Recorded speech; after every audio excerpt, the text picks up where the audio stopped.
देखो अपना नाटक आया, देखो अपना नाटक आया।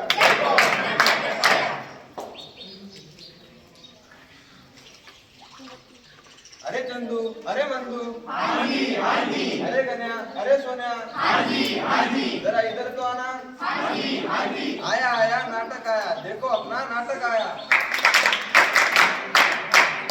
लोग बाग सब देख रहे हैं, देख रहे हैं, देख रहे हैं, पेड़ पौधे काट रहे हैं, काट रहे हैं, काट रहे हैं, इन्हीं से प्राणवायु कम हुई है, कम हुई है, कम हुई है, देखो देखो नाश हुआ है, नाश हुआ है, नाश हुआ है, प्रकृति का विनाश हुआ है, विनाश हुआ है, विनाश हुआ है।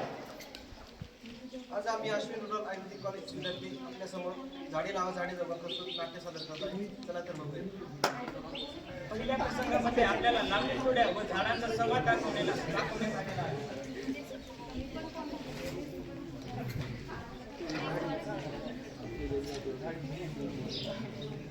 लोरी बाबा लोकांची सेवा करून काय रे बोलायला काय आपण झोपायला काय माणसं आहोत का? यांना फक्त झोपायला सांगा. पर्यावरणाचं रक्षण करायला समजत नाही. बरोबर आहे. लोकांची पुस्तकं करून आपली संख्या कमी केली व त्यांची संख्या झपाट्याने वाढली. हो हे बरोबर आहे. आपण त्यांची किती काम केलं होतं की हे लोक छोट्या किमतीसाठी आपल्याला बाजारात विकतात. माहित नाही कोणाचा बळी घेईल आता. अरे घाबरू नका, आपापल्या गडवरती उभे राहा. मला म्हणतात गणपतराव लाकूड तोड्या. अरे वा, आज किती झालं? एकाला कापतो आणि बाजार विकतो आणि त्या पैशाने दारूची बॉटल आणि कोंबडी घेतो आणि मस्त पैकी शिजून खातो. अरे वा,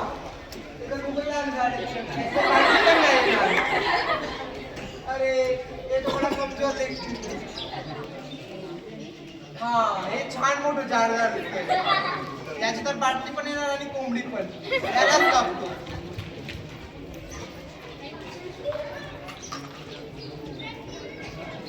झाला झाला, आता आपला एक अजून सगळं कमी झाला. बहुतेक म्हणजे आता असंच चालत राहणार का? झाडा गेला वारा गेला, वाडा गेला, वाडा गेला, दारू पेला पागल झाला, दारू पेला पागल झाला, सर्व वारा प्रदूषित केला. सर्व वाडा प्रदूषित केला. प्रसंग दुसरा, वृक्ष केवळ हवेचे शुद्धीकरण करत नाही तर ते आपल्या जीवनाला जीवन देतात. चला तर बघूया झाडाविना आपले मनोरंजन.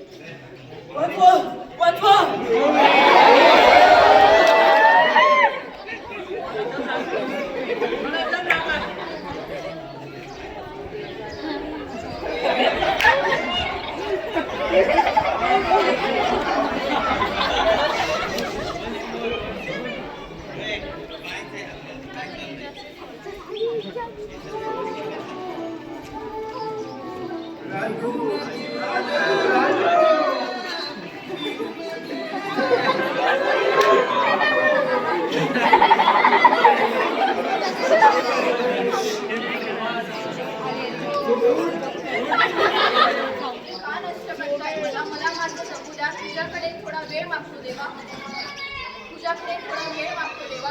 हे जग शेवटच्या एकदा बघू.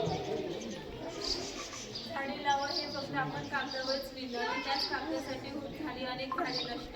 तर आता मला तोडू नका, नाही तर भविष्यात श्वास द्यायला देखील होतील कष्ट. प्रसंग तिसरा, तरी या नाटकाची सुरुवात अशी होते की सन 1731 साली जोधपूर राजस्थान येथे एक राजा आणि अमृता देवी यांची ही कथा कशा प्रकारे अमृता देवी यांनी पर्यावरण संरक्षणासाठी कार्य केले हे आपल्याला यात दिसून येते. आम्ही बिष्णोई समाजाचे लोक. हे जंगल आणि हे झाडं म्हणजे आमचे घर आहे. मी अमृता देवी आणि माझ्या 3 मुली आम्ही गावकऱ्यांसोबत आमचे जीवन एकदम आनंदाने जगत होते.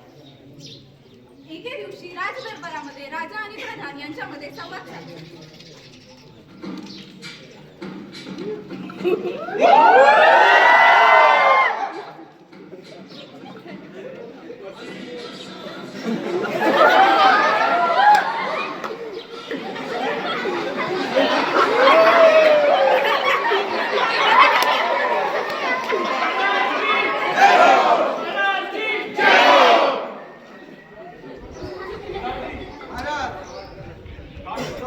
मला असं नाही का वाटतं की आपले मन खूप जुने झाले आहे. हो महाराज, खरं आहे. तुमची इच्छा असेल तर काही बोलू का? हो बोला ना. तुमची इच्छा असेल तर आपण तुमच्यासाठी नवीन महाल बनवायला घेऊया. हो नक्कीच. आजच सेनापती आणि कामगारांना सूचित करा की जवळच्या जंगलामधून महलासाठी लाकडाची व्यवस्था करा. सेनापतीजी बोला साहेबजी. कामगारांना सोबत घेऊन जा. आपल्या महाराजांच्या नरमानासाठी लाकडाची व्यवस्था करा. सेनापती आणि कामगार जंगलाकडे चालले. बघा कामगारांनी छान व मोठाले झाड दिसत आहे. अहो सेनापती राजाकडे एवढा सुंदर व मोठा मान असताना त्यांना विक्रमादित्य काय गरज आहे? राजांची आज्ञा आहे. कापून टाका ही झाडे. त्याच वेळी अमृता देवी आणि गावकरी तेथे पोहोचल्या. तुम्ही हे झाडे तोडू शकत नाही. बाई तुम्ही आमच्या कामात अडथळा आणू नका. ही राजांची आज्ञा आहे. राजांना मानासाठी झाडांची गरज आहे. राजांच्या इच्छेशिवाय आम्ही काहीही करू शकत नाही. तुम्ही जर आमच्या कार्यक्रमात अडचण आणली तर आम्ही तुमच्यावर योग्य ती कारवाई करू. तुम्हाला जी कारवाई करायची असेल तुम्ही ती कारवाई करू शकता, पण या झाडांना आम्ही कोणत्याही प्रकारची हानी पोहोचू देऊ शकत नाही. सेनापती आणि कामगार राजदरबारात राजाकडे काय घडले आहे ती हकीकत सांगायला सुरुवात करतात.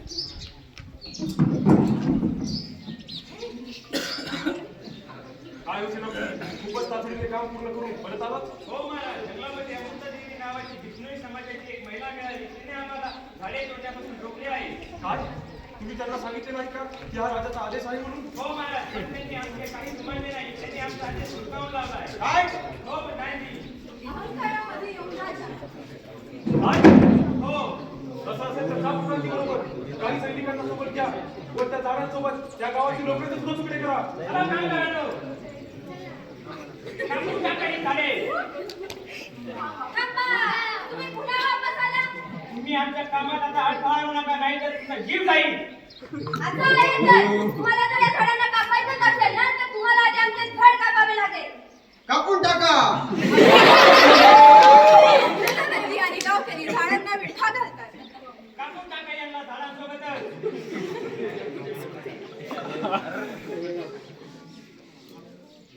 अमृता देवी त्यांच्या 3 मुलींसह आणि गावकऱ्यांसह सगळ्यांची येथे हत्या होते. याच कथेतून आपल्याला असा संदेश येतो की अमृता देवी आणि गावकऱ्यांनी स्वतःच्या निसर्ग संरक्षणासाठी स्वतःचा जीव गमावला.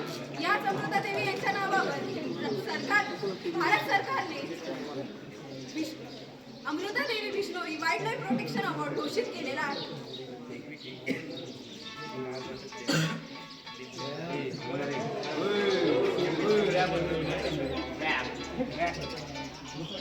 झाडे लावा, झाडे जगवा, पर्यावरणाचे रक्षण करा. पृथ्वी जगवा आणि